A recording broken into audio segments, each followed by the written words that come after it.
tady krásně. Pěkně nám to rozmrzlo. Chodí se hezky. Jsou víci přát.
Přátelé, za námi Barbarské Písky, opakuju znova, přátelé, za námi Barbarské Písky, potvrzeno částí bronzového kotle s krásným reliefním portrétem, pravděpodobně.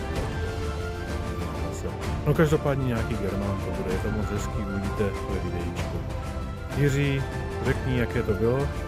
Super, krásný píseček, krásný počasí, super lokalita a myslím si, že jsme teprve na začátku, tady to dá ještě velké věci. O tom jsem přesvědčený. Paráda. Pod to se můžu podepsat. Přátelé, loučíme se s vámi, mějte se. Majte se.